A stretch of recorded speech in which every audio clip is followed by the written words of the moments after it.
And it's as captain of England that controversy has continued to follow him. When we next meet, it's at a joint press conference with England manager Sven-Göran Eriksson. The media has a continuing obsession with the relationship between boss and skipper. People still argue that he's in the England side. There's a commercial imperative, and that his fame has blinded Eriksson in particular. If he thought I wasn't good enough to be in the team, he's professional enough, he's experienced enough to turn around and pick the team himself. He doesn't have to be told by any person who he has to play. Objectively speaking, he is worth his place in the England side. You know, he's one of the best right-sided players in the world. He's one of the best crossers in the world. And who else are you going to pick in that side? Has there been much talk within the squad about Yeah, it's absolutely ridiculous, you know. So many times you see it in the paper, should he be England captain, but we've got the right man in charge. You know, whether it be for another 4 or 5 years, he's certainly the man and an example to other players, and we're certainly learning from him. You know, he knew that when he took over, it wasn't going to be a bed of roses. It never is with England. It's hard work. You know, sometimes the press are, you know, pain in the backside. How do you feel about that now? I think, to be fair, the press conference went well. You know, today it was very relaxed. I think it was very. There was a lot of banter flying around in there, and no, it went very well. Good to see you, Rob. Thank you, mate.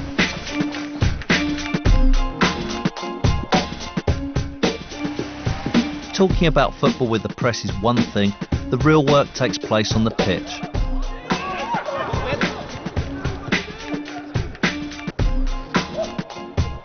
And watching him train with the England squad, you can see the camaraderie and respect that exists.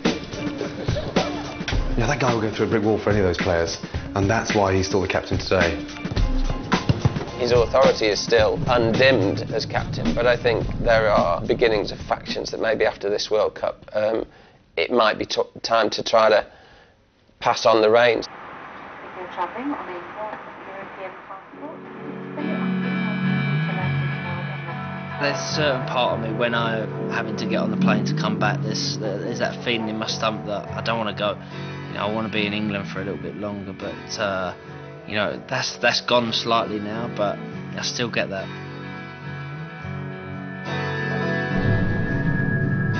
In Madrid, the Beckham family are putting down their roots in a new home, which is where David keeps some of his cars. You know that I love driving, so I have to have something that excites me. So I have the Gallardo, which I've had now for a year and a half.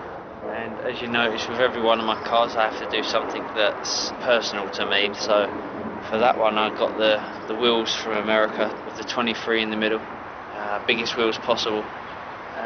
There I have the Hummer. I've had the Hummer for about a year and a half now. The kids love this car. That's one of the reasons why I keep it, because they just adore it. This one is my car at the moment. In fact, it's probably one of the best looking cars that I bought actually. I love the wheels, probably the best set of wheels that I've had. The icon in the middle is nice.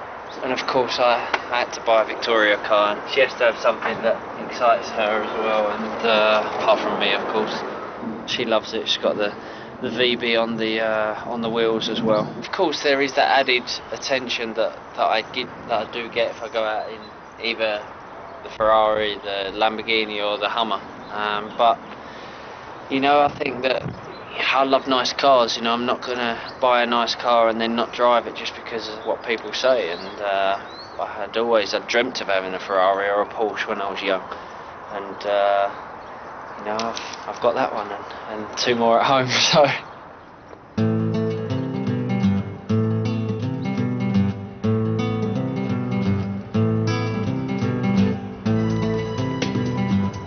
Celebrity might have its rewards, but it also has its costs. Just beyond the garden fence lurks the flip side of fame. These are the guys that follow us like day in and day out. See him? That's his job, sitting outside our house. And he sat there for 3 years now. Follow your kids, follow your family, follow your wife. For me, it's taking it a step too far. If you had someone sat at your door for 3 years without a camera, they're a stalker. Because they've got a camera, that's fine. They can sit there, they can do it. They can do what they want, they can follow you wherever you go. find it amazing they can get away with that sort of stuff, you know.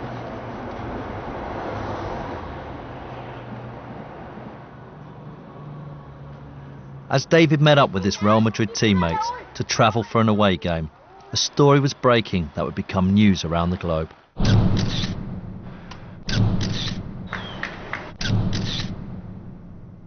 The news was that David suffers from obsessive-compulsive disorder. Some of our film footage had been leaked to the press. The origin of the story was my own interview back in the Madrid restaurant, when I'd asked him about his young son, Romeo. He's so much like me, you know. His nan bought him football boots for Christmas, and he like lines them up exactly, because I've got this obsessive-compulsive disorder where I have to have everything in a straight line, or everything has to be in pairs, or, you know, I'll put my Pepsi cans in the fridge and they'll all be, if there's one too many, then I'll put it in another cupboard somewhere. I've got that problem. Do you actually do it? Yeah. Is it a superstitious thing? No, I don't think it is now. I think it's a problem. What does Victoria think of it? She thinks I'm a weirdo. For me, an interesting but innocent part of our interview, but leaked to the tabloids, another sensational headline at David's expense. You've been made out in the Sunday papers about your OCD, that you're sort of slightly mental and strange and a weirdo, and it's all been taken slightly out of context. How does that make you feel? I think a lot of things happen like that, you know, when people have not actually seen you say it and actually seen the situation and seen you having a laugh and a joke.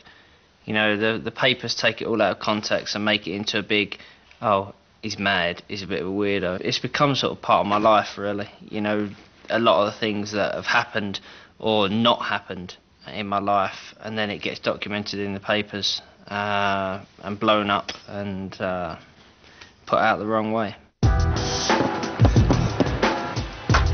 Coming up, bending it like Beckham.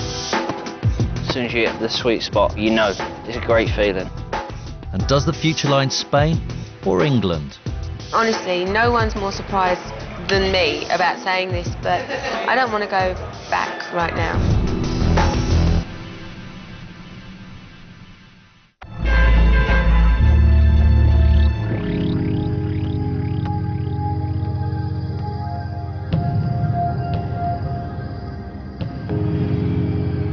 I don't really get nervous in football games, but, you know, that penalty, I think, was the most nervous I've ever been.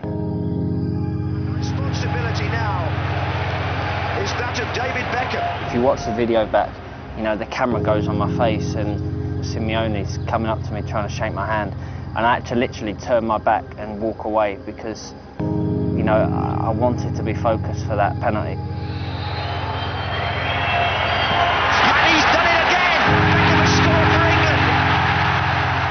David Beckham's free kicks and penalties have always made him an asset on the pitch. It's still something he practices after every training session.